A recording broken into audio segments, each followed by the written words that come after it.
Bonjour les amis, j'espère que vous allez bien. Et ben voilà, je vous avais promis une petite vidéo chez le Père Horowitz. Et ben devinez où je suis. Je suis devant l'église Saint-Pierre de Chaillot, dans le 16e arrondissement, là où officie le Père Horowitz. Donc c'est une belle journée. Vous allez voir, l'église est magnifique. Et on va faire le tour avec le Père Horowitz dans quelques instants. On va aller à sa rencontre. A tout de suite. Alors bonjour mon père. Bonjour chers amis. Et ben voilà, je suis vraiment ravi. Merci beaucoup pour votre accueil, votre invitation. Voilà, écoutez, vous êtes à Donc, l'église Saint-Pierre de Chaillot. Très très bien. Donc mes amis abonnés, on va pouvoir faire le tour du propriétaire avec le Père Horowitz. Vous allez voir que l'église est vraiment somptueuse. Donc pourquoi le Père Horowitz? Parce que comme je vous l'ai dit, il fait partie des prêtres qui m'ont marqué. Il dit la vérité, il a un grand cœur, vraiment très accessible. Et donc voilà, je voulais vous montrer un petit peu le Père dans les coulisses, le voir un petit peu dans sa vie de tous les jours. Et puis voilà, partager un bon moment ensemble. Voilà. Donc faisons le tour mon Père. Oui. Ici, Ici, confessionnal. C'est une église qui a été financée et construite par des paroissiens. D'accord. Voilà, les paroissiens de Chaillot. Là, ici, il y a une petite exposition là, qui montre justement toutes les étapes de la construction avec les tympans, les fresques de Pierre Ducos de la Haye. Voilà, c'est une des dernières églises parisiennes à avoir été construite. D'accord. Ici, nous avons justement Monseigneur Gaston ici, et vous les trois curés dont le nom est attaché à la reconstruction de l'église. D'accord. Voilà. Très bien. Nous pouvons avancer. Elle est dans un style byzantin. Vous allez pouvoir y voir. C'est une église dédiée à Saint-Pierre. Alors ici, le Sacré-Cœur de Jésus, un style très moderne. Le Sacré-Cœur de Jésus. Le Sacré-Cœur de Jésus. Sacré-Cœur de Jésus, c'est une apparition qui a eu lieu au XVIIe siècle à Sainte Marguerite Marie. Et notre Seigneur est apparu en montrant son Sacré-Cœur et en assortissant à cette vision un certain nombre de promesses. Voilà, de salut, de vie fructueuse ici-bas. Il y a plus de 12 promesses qui sont bien établies. Très bien. Voilà, c'est le Sacré-Cœur de Jésus. Super. Qui- Je suis, parce que ça m'intéresse, c'était un reportage construit de nous. Oui. Elle est en... C'est du bronze. Ah, ça, je ne peux pas vous dire exactement la matière. Parce que si c'est du bronze, choisi. elle est magnifique. Eh oui, oui. Alors vous avez les petits panneaux qui sont là-bas, vous voyez, vous allez avoir beaucoup d'indications. Mais là, je ne peux pas vous dire exactement la matière. Je pense que c'est du bronze avec un peu de Oui, lito. mais c'est un alliage, de toute façon. Merci. Je vous en prie, monsieur. Ouais. Je vous en C'est prie. la première fois que je viens à ce club. Ah ben voilà. Eh ben, vous êtes le C'est la bienvenu. journée du patrimoine aujourd'hui, c'est pour ça, oui. Et il y a- Merci, monsieur. Voilà, c'était un petit paroissien dans le coin. Voilà, c'est la journée du patrimoine. Ah bah en aujourd'hui, plus, donc Alors ici, on avait d'une manière assez naïve, hein, dans le bon sens du terme, c'est un art naïf, Sainte Thérèse de l'Enfant Jésus. Voilà. Je trouve que c'est assez réussi. Les Super. gens viennent ici prier. Ici, c'est un ancien hôtel, voyez-vous. Avant, les messes étaient dites sur les autels latéraux. Il y a toujours un tabernacle ici. Voilà, un tabernacle, les reliques qui sont là. D'accord. Voilà, qui font Donc le véritablement- tabernacle, pour ceux qui ne connaissent pas, vous pouvez expliquer, c'est là où on... C'est là où on place le Saint-Sacrement. Quand Très le bien. Saint-Sacrement, quand les hosties sont consacrées, enfin à ce moment-là, eh bien, on les met au tabernacle, ici. Très bien. Merci mon père.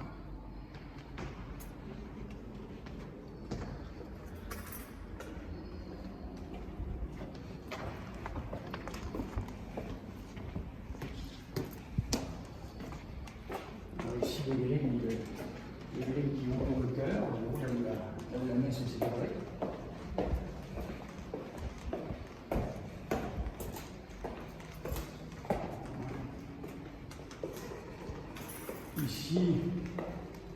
des saints très populaires. Saint Jean-Marie Vianney. Je trouve que c'est assez réussi encore ces statuaires-là. On voit le Saint Curé d'Ars Saint Curé d'Ars. de prier. Évidemment Notre-Dame de Lourdes, qui est au centre. Et Sainte Rita, une sainte qui est extrêmement populaire pour les causes désespérées. Super. Voilà.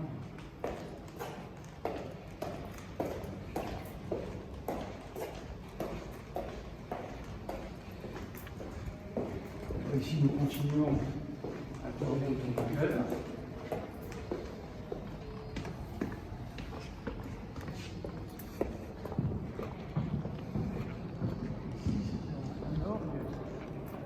C'est un orgue qui appartenait à Saint-Eustache, qui a été donné à l'église, et Mozart a joué sur cet orgue. Waouh. Voilà. Donc, c'est une belle pièce de collection. Ici, un hôtel en l'honneur de Saint-Joseph. Voyez-vous, avec Saint-Joseph, on le voit avec ses instruments à la main, hein, car il était menuisier. Bienheureux gardien de Jésus. Voilà. Évidemment, le Saint Curé d'Ars, c'est le protecteur de l'enfance. Alors aujourd'hui, on a bien besoin de Saint-Joseph.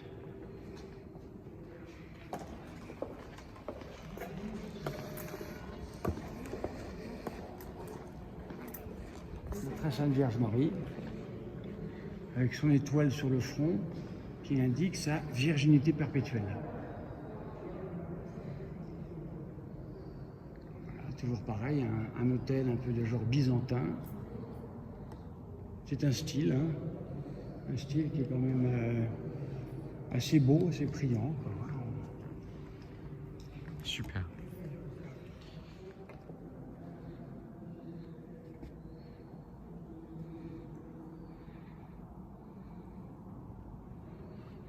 Alors, vous pouvez admirer la magnifique église dans laquelle nous sommes.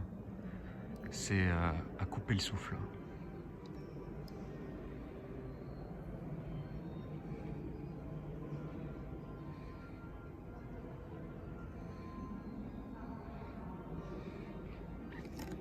Alors, mon père, petite question. Bon, quel est votre quotidien finalement comment est rythmé votre quotidien?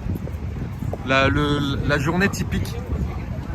Alors, la journée typique, eh bien écoutez, généralement, je dis la messe pour la journée, à une des deux messes de la paroisse.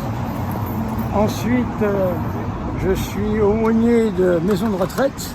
D'accord. Donc je vais dire des messes régulièrement dans les maisons de retraite, rencontrer les personnes également dans les maisons de retraite.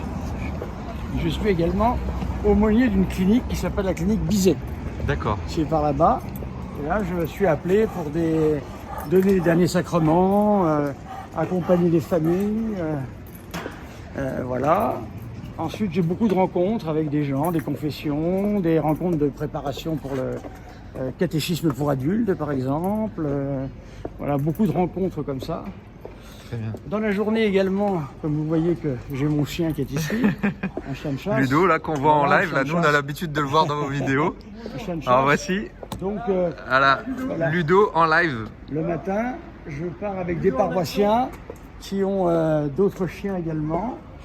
On a un caniclub, et nous partons promener les chiens le matin dans la forêt, pas loin D'accord. ici. Excellent. Voilà, que dire d'autre?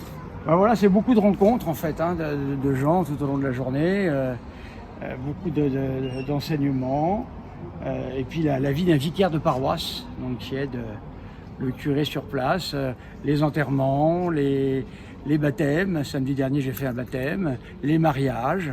Il n'y a pas de Voilà. routine en fait. Comment? Il n'y a pas de Non, routine. Hein. les journées sont très très différentes, toutes les unes des autres. Oui, oui. Il n'y a pas il y a jamais le temps de s'ennuyer ou le rythme Super. est très très varié.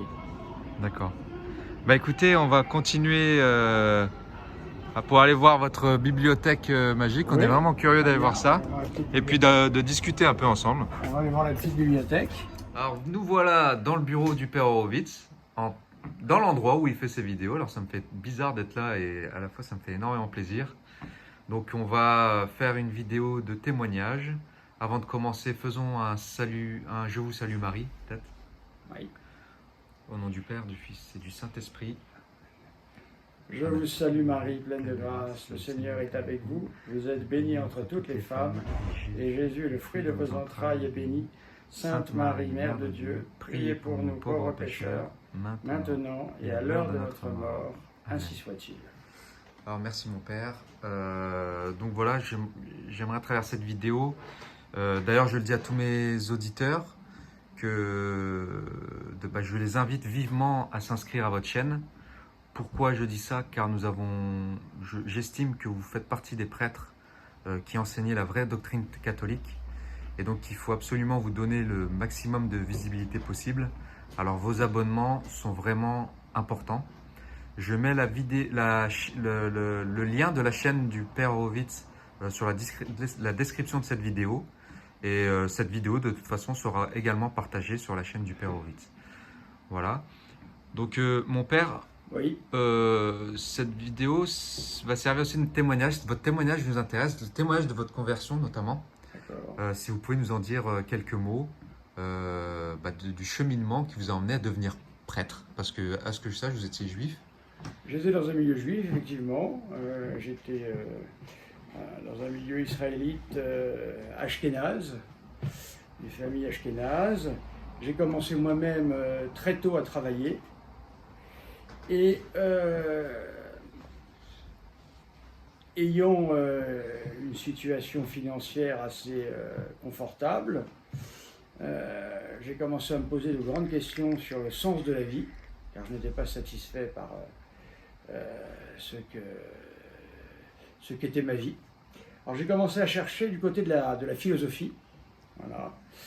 N'ayant pas trouvé grand-chose vers ce biais-là, du moins pour un engagement de vie en quelque sorte, j'ai décidé de me tourner directement vers Dieu, puisque j'étais tout de même dans une famille israélite, bien que très peu pratiquante, malgré tout, essayer de prier Dieu pour qu'il se manifeste à moi. J'ai prié Dieu et le lendemain il s'est manifesté à moi. Voyez-vous, comme quoi c'est pas si difficile que ça. Comme quoi ça fonctionne. Ça fonctionne, mais rappelons ici à nos amis athées et autres que le plus important pour la conversion, c'est évidemment avoir un cœur tourné vers Dieu, une volonté tournée vers lui, une intelligence ouverte à sa présence. Évidemment, le plus grand obstacle, c'est ça. Beaucoup d'athées pensent à faux, à tort, comme saint Thomas d'ailleurs, qu'il faudrait avoir des preuves, voir, etc. Tout ça, ce n'est pas la vraie raison, car on aurait beau leur montrer la Sainte Vierge directement, ils diraient encore qu'il y a un truc. Voyez-vous, c'est truqué ou je ne sais quoi. Donc effectivement, il faut être prêt à cette rencontre. Moi j'étais prêt apparemment. Le bon Dieu s'est révélé à moi, je me suis trouvé dans un état tout à fait étonnant. Je recevais des locutions internes, des paroles de Dieu qui m'atteignaient et qui se faisaient entendre à moi. J'étais très heureux, je découvrais une vie tout à fait nouvelle, voilà, où le centre de ma vie allait devenir Dieu, et cela, c'était bien. J'ai voulu partir en Israël à partir de ce moment-là, je voulais partir dans un kibboutz religieux, et je voulais également m'engager dans l'armée. Voilà, c'était les deux voies que j'avais choisies.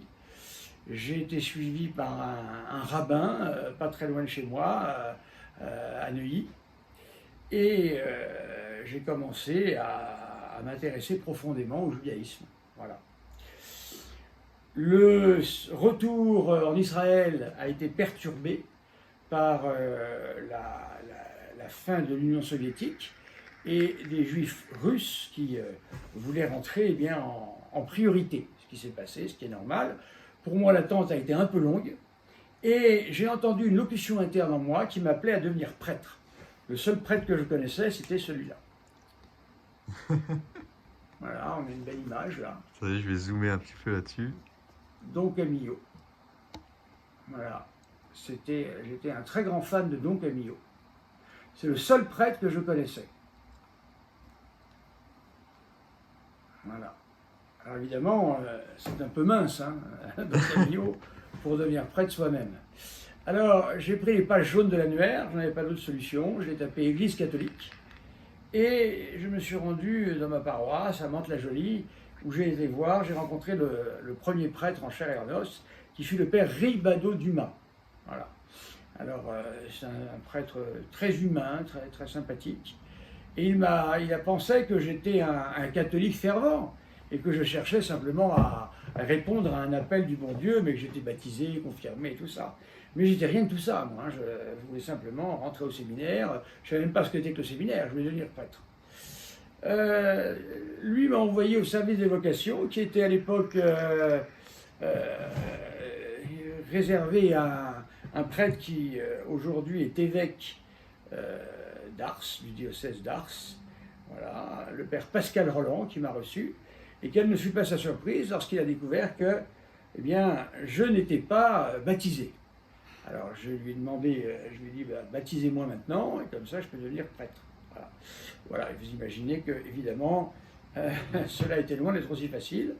Donc j'ai fait cette demande en 92, j'ai été baptisé en 94, je suis rentré au séminaire la même année, et j'ai été ordonné prêtre en 2007. Donc vous voyez qu'il s'est écoulé un certain nombre d'années entre les deux. Mais durant cette période, le bon Dieu n'a jamais manqué à l'appel. Super. Ah, c'est très bien. Donc là, vous aviez une petite vingtaine d'années alors lorsque... Le bon Dieu, oui, aux alentours de 20 ans, 21 ans, quelque chose comme ça. D'accord. J'ai commencé à travailler très tôt. Moi, j'ai commencé à travailler à 16 ans. Hein, donc D'accord. j'ai eu le temps de faire quelques années quand même de travail. Et les conséquences sociales, familiales, comme beaucoup de convertis, j'imagine. Enfin, oui. Je sais que dans l'islam, nous, les ex-musulmans, on est... Bon, moi, Dieu merci, ça va encore, mais la plupart, dans plus de 90% des cas, ils subissent quand même des... Enfin, ils n'ont plus de relations ou ils sont bannis des familles. J'imagine que dans le judaïsme, ça a dû être pareil pour vous, en fait. Alors, le judaïsme, évidemment, n'est pas très accueillant vis-à-vis des non-juifs. Hein. C'est sûr que c'est pas la panacée. Donc évidemment, j'ai eu une rupture avec tout un monde que j'ai connu avant. Je dois dire que c'est un peu comme l'évangile de la perle précieuse. Vous savez, quand on découvre la perle précieuse, qu'est le bon Dieu, le reste n'a guère d'importance. Hein. Donc en fin de compte, j'ai dû annoncer à mon père et à ma mère sur le quai de la gare, je me souviens, de Lourdes. Hein, je devais partir à Lourdes, j'aurais tout annoncé, le baptême et le séminaire. Donc ça a été évidemment un choc, bien sûr. Mais j'ai préféré faire comme ça. Je dois dire qu'à partir du moment où j'ai rencontré le bon Dieu, après, vous savez, moi j'ai pas beaucoup de respect humain, mais alors là, vraiment, j'en avais aucun. Hein. J'avais trouvé le sens de tout. Les auditeurs, juste pour vous dire, le respect humain, ça ne veut pas dire que le père Horowitz ne respecte pas l'humain, mais le respect humain, c'est une... Comme j'ai fait une vidéo une fois là-dessus, c'était un sermon du Saint Curé d'Ars. Le respect humain, c'est le qu'en dira-t-on. Et en effet, je crois que les convertis, lorsqu'ils sont touchés, ils foncent tout droit. Et c'est ce que vous avez fait en fait. Hein. C'est ça, rien ne m'a arrêté. Et le bon Dieu m'a montré par de très nombreux exemples que je pouvais aller tout droit sans problème. Super. Alors mon père, oui. J'ai quelques questions à vous poser. Je suis un néophyte, j'ai été baptisé il y a moins d'1 an. Je n'ai pas voulu le baptême par hasard non plus. Comme vous, j'ai été convaincu, j'ai demandé au bon Dieu de m'emmener vers la vérité. Et il est très clair qu'aujourd'hui, que je n'ai plus aucun doute. Et avant d'ailleurs d'appeler une paroisse, j'avais lu le catéchisme de Saint Pie X, du Concile de Trente, de Jean-Paul II. Mon parrain la personne qui est devenue mon parrain m'avait conseillé aussi d'acheter le Désinger. Donc j'ai vraiment pas cru à la légère. Et donc je me suis dit, en appelant un prêtre, que j'étais tout prêt à être baptisé un peu comme vous en fait. Je pensais que ça allait se faire dans la minute. Quand vous avez envie de devenir musulman, ça se passe en 3 minutes. Hein. Vous allez dans une mosquée, l'imam il vous accueille, terminé. Je pensais que c'était comme ça aussi, non? Finalement c'est une invitation. Et pourquoi vous m'avez touché, mon père, c'est que je vous ai rencontré sur YouTube parce que à un moment je me posais pas mal de questions. Notamment entre tradis, pas tradis, fraternité Saint Pie X, pas fraternité Saint Pie X. Et j'ai été, on va dire que j'ai été assez ouvert. J'ai voulu vraiment visiter ou aller rencontrer toutes sortes de paroisses. Alors moi j'ai été baptisé chez les Tradis, que je remercie beaucoup, qui m'ont appris la doctrine, qui m'ont, j'ai participé à des messes sublimes hein, en latin, il faut dire ce qu'il y en est. Et par contre, j'ai pas été fermé. J'ai voulu rencontrer d'autres ex-musulmans qui étaient pas forcément tradis. Et j'ai aussi trouvé de la sainteté partout. Et aussi des prêtres comme vous, qui n'êtes pas forcément pro-messe tradie, mais vous dites en tout cas la doctrine que j'ai pu lire. Et c'est ça qui fait que vous m'avez touché, parce que malheureusement, j'ai pas pu voir ça partout. On parle de respect humain, on parle de. J'ai l'impression aujourd'hui, alors c'est vraiment mon opinion personnelle, c'est que on a un peu travesti la charité, on mélange gentillesse et charité. On nous parle de la messe, souvent de la messe, etc. Et je trouve que ça me fait beaucoup de mal en tant que converti de voir un petit peu toute cette, faut dire ce qu'il y en est, cette pagaille interne qui n'a pas lieu d'être parce qu'on n'a pas les moyens de ça. Aujourd'hui, on est frappé par l'athéisme, on est frappé par l'islamisation de la France. On a besoin aujourd'hui, en tant que catholique, de s'unir, notamment les prêtres, pour donner la vraie foi, la vraie doctrine. Donc, est-ce que vous pouvez nous parler, s'il vous plaît, mon père, de cette crise, peut-être des origines de cette crise? Quels sont les éléments aujourd'hui qui ont mené à cela, leur historicité, leurs conséquences, pour essayer de cibler le mal et afin de l'éradiquer et pour se libérer en fait. Moi j'ai déjà mes convictions, Dieu merci, ça, un peu grâce à vos vidéos également, mais voilà, ce serait bien d'en témoigner. Écoutez, c'est une question très vaste hein, que vous soulevez là, hein, difficile de tout embrasser, pardon. C'est une question passionnante, parce qu'effectivement, on vit ça tous les jours. Déjà, ce que l'on peut remarquer quand on rentre dans l'église, parce que moi j'étais comme vous, hein, j'ai eu aussi un parcours où je suis entré dans l'église, j'ai vu un petit peu ce que l'on me disait. On remarque quelque chose qui m'a toujours gêné, moi c'est une espèce de langue de bois. C'est-à-dire qu'il y a des mots qu'on peut dire, il y a des mots qui sont interdits, J'ai toujours été extrêmement gêné par ça. On s'aperçoit par exemple que dès lors qu'il faut parler des fins dernières, là ça devient impossible. Voilà. J'aimerais savoir dans quelles sont les paroisses où les sujets d'homélie tournent autour du ciel, du purgatoire et de l'enfer. À mon avis, c'est très très rare, et ça c'est tout de même un vrai problème, puisque nous avons le désir profond d'aller au ciel. Si on devient chrétien, c'est pour ça, si on devient catholique, c'est pour ça, et c'est pas pour autre chose. Le mot vérité, je ne l'entends jamais, jamais j'entends le mot vérité. Si moi je me suis converti, et je pense que c'est la même chose pour vous, c'est pour la vérité. S'il n'y a pas de vérité, ou si l'Église catholique ne détient pas la vérité, eh bien à ce moment-là, autant rester juif ou musulman. Il y aurait eu beaucoup moins de problèmes. Oui. Moi je serais resté juif, j'aurais été bien tranquillement dans mon kibbutz et tout ça. Donc là il y a une certaine incohérence, en fin de compte, que l'on vit régulièrement. Moi, je ne me suis évidemment jamais satisfait de ces interdits. Donc, j'ai eu une démarche assez critique au sens philosophique, c'est-à-dire de la recherche de la vérité en particulier, que j'ai vraiment fait. J'ai utilisé un long temps de séminaire pour faire ça. Et je crois vraiment qu'on ne peut pas en faire l'économie. Soit l'Église catholique détient la vérité, et à ce moment-là, elle a un certain nombre de droits et de prérogatives, ou bien elle ne détient pas la vérité, et dans ce cas-là, on peut s'interroger tout de même sur son passé. Pourquoi y a-t-il eu des martyrs, si elle ne détient pas la vérité? Aucun sens. Quand on pense aux martyrs des 3 premiers siècles de l'Église, dans les persécutions romaines, des gens qui, pour ne refuser de mettre un petit peu d'encens devant une statue, eh bien, étaient livrés aux pires tortures, on peut se poser la question. Ils auraient mieux fait de mettre de l'encens au pied de la statue, et puis avoir une petite vie tranquille. Donc effectivement, je pense que c'est ça que l'on ressent, et on est très gêné avec ça. Ça, c'est une première chose. Donc déjà des thèmes qui sont interdits, et on ne peut pas en parler.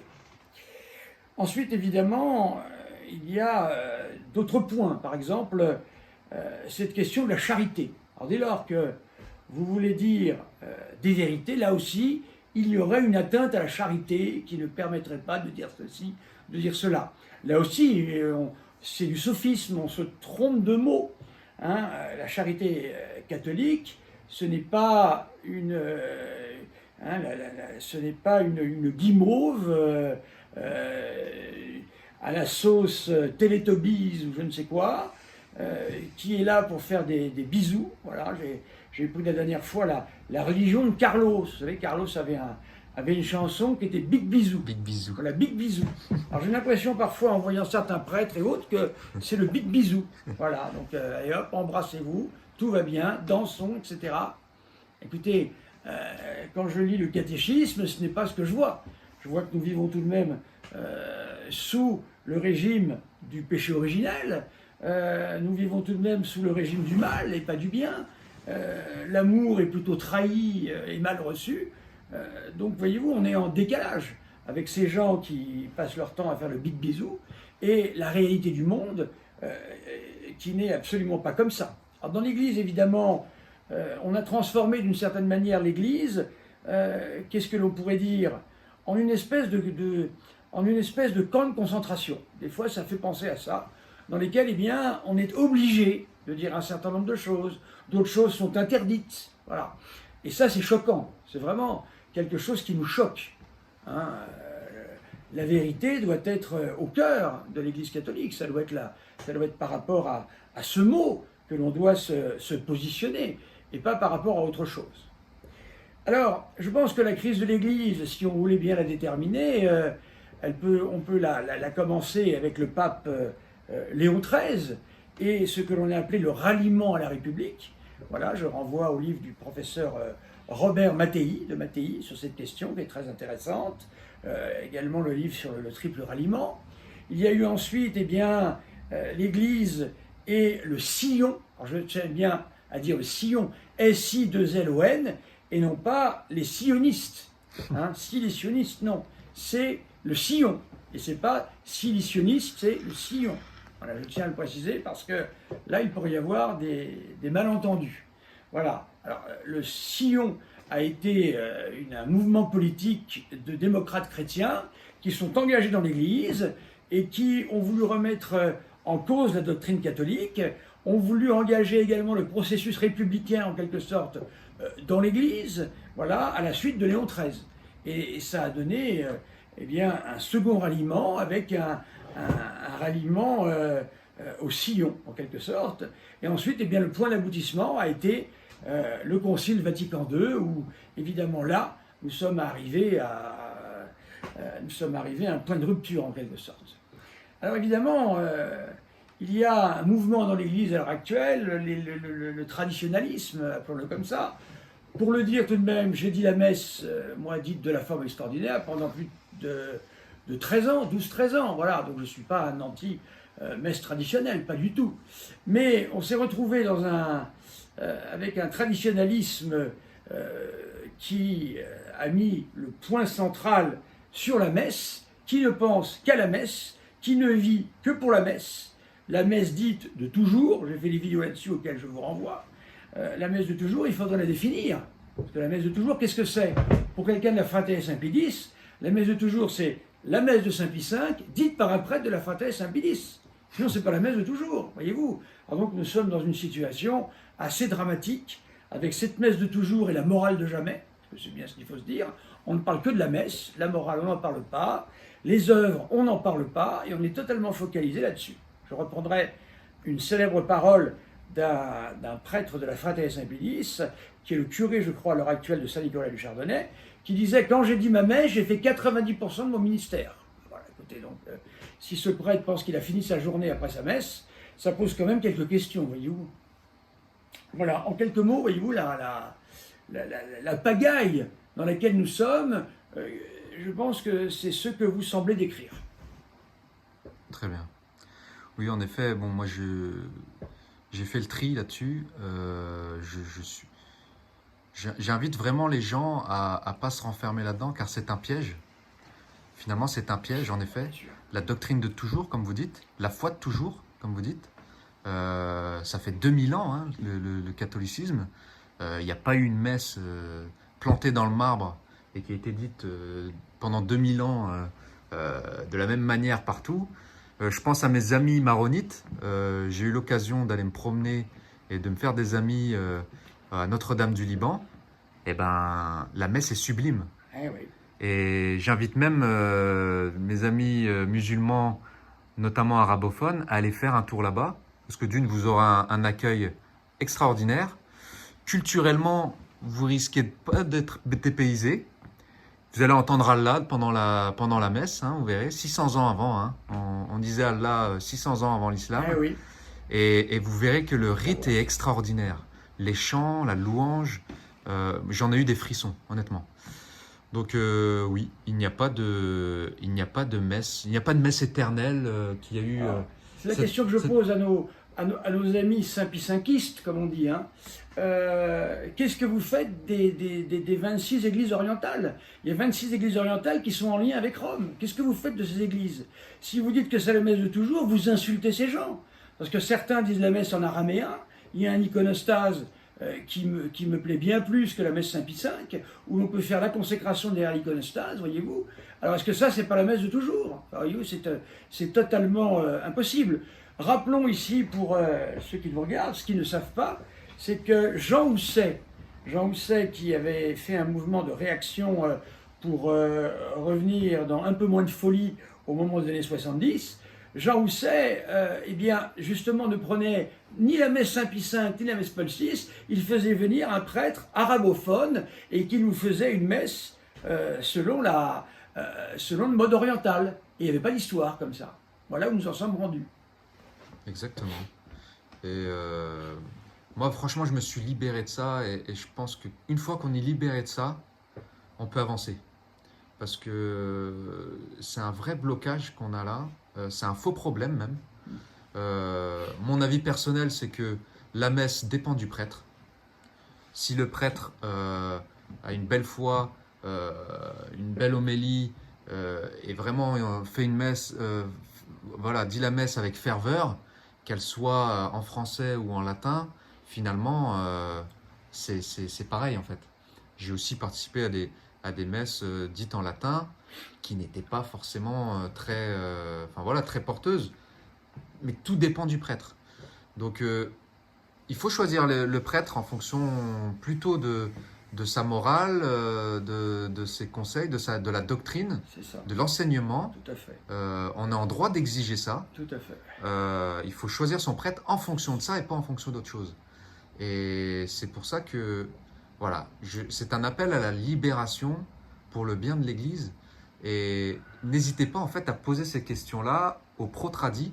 Je n'ai rien contre les tradis, mais j'en ai beaucoup contre les tradis purs et durs qui pourraient basculer dans la haine et perdre la charité. Parce que lorsqu'on croit qu'il n'y a que la messe tradie qui compte et que c'est la meilleure et que c'est la bonne et que c'est la vraie, on pourrait croire aussi, en conséquence, qu'on est les seuls paroissiens qui comptent et les vrais. Et ça, je trouve ça un peu sectaire, un peu bourgeois et finalement pas du tout sport vis-à-vis de la grande majorité dans laquelle moi j'ai vu énormément de charité, énormément d'œuvres et de doctrines. Donc voilà, la messe n'appartient à personne. Par contre, la doctrine, c'est ça l'essentiel, c'est ça qu'il faut enseigner en fait. Et surtout, si on se réunit autour de la doctrine, c'est une réunion très large. Si on se réunit autour de la pseudo-messe de toujours, c'est une réunion qui est très peu large. Voilà, donc il vaut mieux choisir, je pense, le mode de réunion le plus large. Alors j'aime beaucoup votre anecdote gauche-droite. Ah oui, c'est pas une anecdote, c'est un constat. C'est un constat qui est très vrai finalement quand on J'ai 30 ans de boutique maintenant, donc je commence à connaître un peu les affaires. C'est sûr que si l'on pouvait résumer les défauts, disons, pour prendre une analogie politique, bien sûr, discutable, côté gauche dans l'Église, nous sommes pris avec un véritable problème qui s'appellerait la fausse charité. Voilà, on n'a rien le droit de dire, on ne peut pas ouvrir la bouche pour critiquer quelque chose, c'est un manque à la charité immédiat, on entend ça tout le temps, jusqu'au ras-le-bol, voilà, jusqu'au ras-le-bol.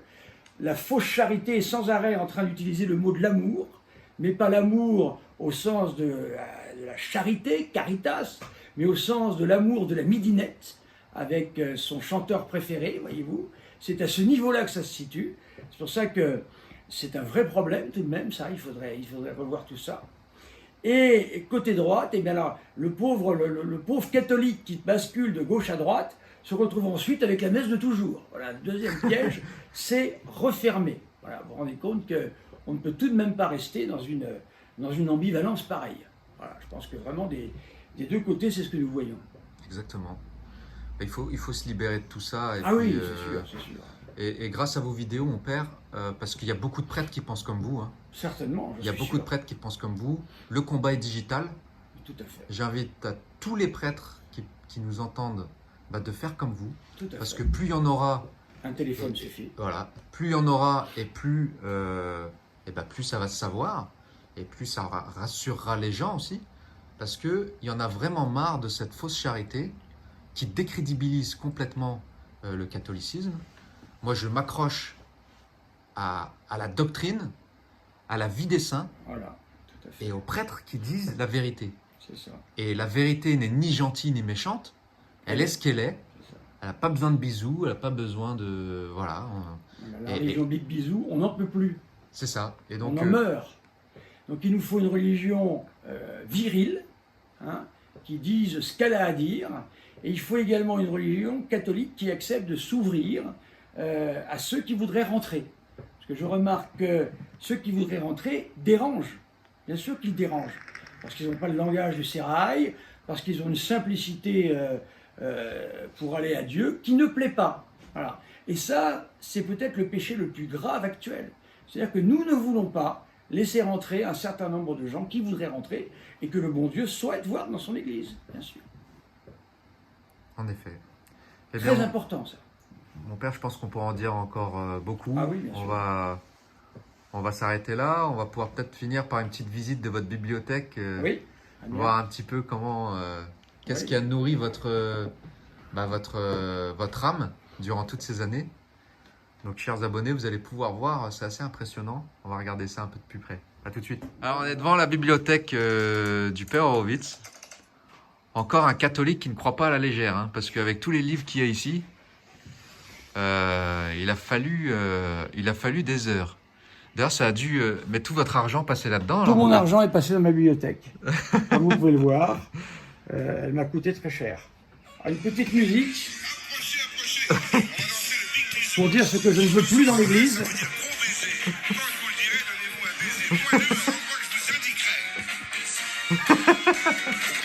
Cette religion n'est pas la bonne. Hein. Voilà. Big bisous. Voilà, petit rappel. Très bien. Alors là-haut, qu'est-ce qu'on a? Là-haut, on a quelque chose qui est indispensable pour la langue française. Là, c'est le grand Robert de la langue française. Oui. Voilà, en 6 volumes. Qu'est-ce qu'on a? Là, on a beaucoup de rééditions de saint Thomas d'Aquin qui ont été faites. D'accord. Ici, on a quelque chose d'important, c'est la Bible de Don Calmet. Elle est complète. Alors ça, c'est des... Il y en a qui mangent des pommes de terre pour acheter des voitures. Moi, je mange des pommes de terre pour acheter des livres, vous voyez. Voilà. Magnifique. Donc, voyez-vous, 1730. Voilà. Donc là, j'ai la Bible complète de Don Calmet, qui est ici. Voilà. Alors, juste pour rappeler à nos auditeurs et ceux qui ne connaissent pas, et notamment à mes amis musulmans qui disent laquelle Bible tu lis? Vous avez plusieurs Bibles, il n'y a pas qu'une seule Bible, etc. Bon, ce sujet-là, ce qu'il faut savoir, c'est que oui, il y a plusieurs Bibles, et en fait, c'est les commentaires bibliques en fait qui font la qualité d'une Bible. C'est ça, et la traduction. Et la traduction. Même, la traduction. Donc, si on devait conseiller 2 Bibles aujourd'hui, il y a la Bible de Crampon. Oui. Voilà, la Bible de Crampon, que l'on peut trouver assez facilement, qui reste une bonne Bible, voyez-vous, qui fait plaisir à tout le monde, hein, et est très très bonne. Et la Bible, après, de Jérusalem. Voilà, l'école biblique de Jérusalem. Mais attention, il faut en prendre des anciennes, parce que les nouvelles, ils ont eu Voilà, j'en ai une que j'ai trouvée d'occasion, qui est pas mal du tout. Voyez-vous, ça c'est une Bible de Jérusalem. Voilà, et surtout ce qui est important, c'est les notes. Si vous avez une Bible, il faut une Bible catholique et une Bible avec des notes. Voilà, celle-ci est en plus très bien décorée, voilà. Et là, vous avez des notes. L'Église interdit normalement, voyez-vous, d'avoir une Bible sans notes. Il faut avoir une Bible avec des notes. Voilà, donc Crampon et Jérusalem restent deux grands classiques. On peut choisir selon. Qui sont accessibles. Accessibles, c'est pas très très cher en plus. Ça reste. Alors ici, Peg, le commentaire de la Somme théologique, je l'ai complet. Ça, c'est assez rare. Alors, ça, c'est pareil, ça a été l'objet de recherche très difficile. Là, ici, j'ai en plus, je me paye le luxe d'avoir le dictionnaire de Don Calmet, ce qui est beaucoup plus rare que la Bible encore. Ah ouais. Voilà. Augustin. Ici, j'ai la Bible, ici, j'ai la complète de, voilà, la Sainte Bible en François sur la Vulgate de Monsieur de Sassy. Excellent. Voilà, 1701. Voilà, ici, une pièce très importante également, tout en bas, le dictionnaire Larousse du 19e siècle, qui est une mine de renseignements absolument extraordinaire, qu'on ne refera plus. Au 19e siècle, ils ont voulu montrer qu'ils avaient la... Regardez, vous allez voir un petit peu ce que c'est. Vous allez comprendre.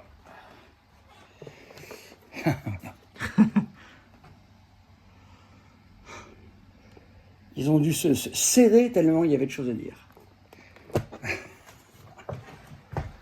Voilà. Ici, vous avez le DTC, le Dictionnaire de théologie catholique. Alors, je dois dire pour l'anecdote que quand j'ai lutté, intellectuellement parlant bien sûr, contre les célévacantistes, ceux-ci ont eu le toupet de me dire que c'était un livre moderniste, une encyclopédie moderniste. Commencé sous le pape Saint Pie X, fini sous le pape Pie XII, c'est moderniste pour eux. Voilà. Ces gens sont formidables. Alors bon, ici, voyez-vous, là, il y a pas mal de choses aussi. Il y a toutes sortes de choses. Il y a la chaîne d'or des psaumes, il y a beaucoup de choses. Hein. Voilà. Des livres de doctrine. Ici, par là-bas, vous avez des dictionnaires, dictionnaire du Moyen-Âge, dictionnaire Napoléon. Là, vous avez une Bible assez rare, c'est la Bible complète de Crampon. Voilà. En français latin, mais ça, je ne vous la conseille pas parce que déjà, elle est assez inabordable. Il faut la trouver déjà.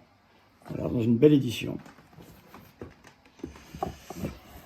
Ici, vous avez Rachi.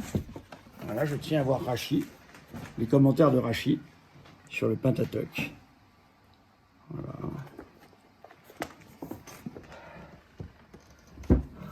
En bas, vous avez le dictionnaire Robert. Robert, mais attendez, c'est pas celui-là. Attendez, le Robert. Ah, c'est pareil, plusieurs volumes. Voilà, c'est les pères de l'Église. Donc les pères de l'Église par thème. D'accord. Voilà, ça, c'est très très rare, ça. Ça, c'est très très rare. Là, c'est pareil, donc c'est des commentaires, c'est... C'est pas des commentaires, là, c'est si vous voulez, c'est des commentaires. Par exemple, vous prenez... voilà, par exemple, vous prenez un thème, tribulatio, persécuté, voilà, les tribulations, et vous avez la sentence des pères. Voilà, par exemple, secourez-nous dans la détresse, car le salut de l'homme est trompeur. Voilà, ça c'est tiré de la Sainte Écriture. C'est un psaume. Voilà, oui, c'est un psaume. Vous avez la sentence des pères, voilà, Saint Jérôme, Saint Hilaire de Poitiers, Saint Augustin. D'accord. Voilà. Ça c'est très rare, ça. Ici, là, vous avez également les dernières éditions sorties de saint Thomas d'Aquin, voyez-vous. Ici, là, le De Veritate, voilà, le De Potentia. Ça, c'est l'Eucharistie de Cachetan. Ici. Voilà. Et puis là, par exemple, vous avez un dictionnaire sur saint Augustin, voilà, qui est pas mal fait, par thème. Voilà. La Méditerranée et l'Europe, 4e, 21e siècle. Voilà. Ici, les collections thomistes. Voilà. Là, il y a Catholicisme, qui est une encyclopédie catholique. Là, vous avez tous les dictionnaires bibliques, le dictionnaire, l'ancien de Vigourou et le nouveau dictionnaire biblique. Voilà, il y a le Bricou aussi, enfin, il y a tous les dictionnaires. On peut passer par Alors, là-bas. là, c'est quoi? La revue d'apologétique de Dallès, mais en fascicule. Ça, c'est très rare aussi, ça. J'ai eu beaucoup de mal à trouver ça. D'accord. Donc là, la chaîne d'or. Puisque maintenant, quand vous discutez avec ces milieux-là, tout est moderniste. Par contre, évidemment, Ça n'en termine pas. Alors ici? on ne termine pas. Oui, c'est Alors ça. oui, alors ça, Là, c'est l'histoire de l'église de Flich-et-Martin. de Flich-et-Martin, complète. Complet. Alors ça, pour la messe de toujours et le CD vacantisme, ça met complètement KO. Parce qu'on se rend compte que l'église, l'histoire de l'église, elle est vaste. Complexe. Des crises, il y en a eu. Et ça a toujours très mal marché. Et donc du coup, on est petit, on vit moins d'un siècle, hein, donc sur 2000 ans, on n'est pas encore en mesure de savoir l'aboutissement de tout ce qui se passe aujourd'hui. Alors là, des séries très, Oui. très importantes. Le dictionnaire de spiritualité complet, Oui, en belle reliure en plus. Ici, le dictionnaire apologétique de la foi catholique en 4 volumes. Et ici, ça c'est très rare aussi, alors évidemment c'est pas fini, c'est le dictionnaire d'histoire et de géographie ecclésiastique. excellent. Vous prenez un thème, voilà. Dominique, voilà, Saint-Dominique, clac. Il y a plusieurs, c'est quasiment l'équivalent d'un livre sur Saint-Dominique. Voilà. Il est complet au fascicule sorti aujourd'hui. Donc ça, rien que ça vaut, voilà, c'est difficile à trouver. Hein. Ça vaut de l'or, ouais. Ça vaut de l'or, oui. Ici, j'ai le Don Cabrol complet. Chose très rare aussi. Le Don Cabrol, c'est un dictionnaire d'archéologie chrétienne. Voilà, je vais vous montrer. Voilà, c'est les noms dus en France, Limoges. Voilà. Pour la messe, c'est très important aussi pour la messe de toujours. La messe de toujours, elle est là-dedans. Il suffit de chercher à M, messe de toujours, et tout est réglé. Vous imaginez que c'est facile comme ça. Le Saint Curé d'Ars. Le Saint Curé d'Ars. Ici, vous avez un vrai Sacré-Cœur, les Chouans, qui a été porté par un Chouan. Ouais, Sainte Philomène ici, la petite Sainte Philomène.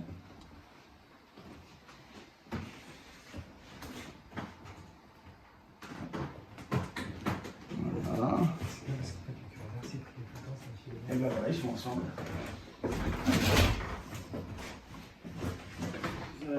Donc là, c'est votre remise. Par mon maître, qui est un 8e dan, qui m'a remis ma ceinture noire de karaté. Voilà. Voilà.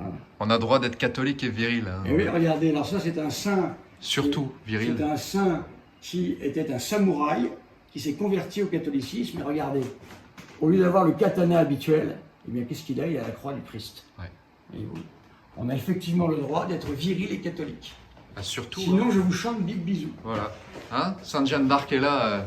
Voilà. Un exemple de virilité. Et elle chante pas Big Bisou. Elle chante pas Big Bisou. Comme vous voyez, non. Elle sort pas la guitare. Non. Excellent. Alors ici, il y a encore quelques Là, il y a livres. encore pas mal de bouquins. Hein. Voilà, alors là, il y a l'ami du clergé qui est ici, Oui. et qui se répand derrière encore. Là, j'ai la vie des saints complète ici, là, les bollandistes. Voilà, et puis là, il y a différentes choses encore de partout, voyez-vous. Là, j'ai la Bible pyroclamère. D'accord. Voilà, comme vous voyez, il me faudrait plusieurs vies pour tout lire. Hein. Ah oui. Donc Là, comme disait Big Bisou. Ah oui, c'est ça. Jésus a été trahi par un Big Bisou, hein, n'oublions pas ça. Hein. Hein, le fameux Big Bisou de Judas. Voilà, donc vous voyez, les bisous, ça ne conduit pas forcément à l'endroit où on pense. Voilà. Voilà.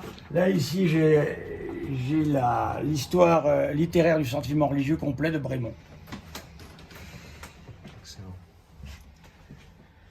Merci beaucoup, mon père. Voilà. Là, on a fait le tour, à peu Voilà. près. Ça filme plus, là. Donc là, nous sommes dans votre bureau donc de catéchisme. Donc ça se passe comment Donc là, je le dis pour mes amis athées, musulmans, protestants, non catholiques en Francs-maçons. général, Francs-maçons. francs-maçons, qui voudraient devenir catholiques, satanistes aussi, qui sauvent leur âme. Oui. Alors comment que ça se passe, un parcours de catéchuménat Comment on fait pour devenir catholique, pour avoir le baptême? Ça se passe comment le parcours avec vous, mon père? Alors déjà, il faut se présenter déjà pour demander le baptême. Oui. Voilà. Et puis après, on se forme, on rencontre d'autres catholiques aussi, ça c'est très important. On découvre ce qu'est la vie catholique. Et puis après, au moment où on est décidé, et puis où l'Église le permet, on reçoit le baptême. D'accord. Voilà. C'est la fréquence des rendez-vous? C'est tous les combien de temps? Tous les 15 jours. Tous les 15 jours, d'accord. Tous les 15 jours, voilà. Et vous abordez tous les sujets de la doctrine, du Là, catéchisme? pour le moment, on va peut-être commencer aujourd'hui justement à faire un catéchisme un peu systématique sur les thèmes. Vous voyez, là hier j'étais dans un catéchisme et je faisais des catéchismes d'après la somme théologique. D'accord. Voilà, on traitait de la question de Dieu. D'accord. Voilà. Je pense que c'est ce que je vais reprendre un petit peu avec eux là. Et puis comme vous êtes là, vous allez pouvoir y participer aussi. Super. Voilà. Donc ce que l'on fait, on commence par une prière. Allez, on va se mettre debout. Après avoir prié, on commence un peu à voir des choses sur Dieu. Alors là, nous allons commencer par une question.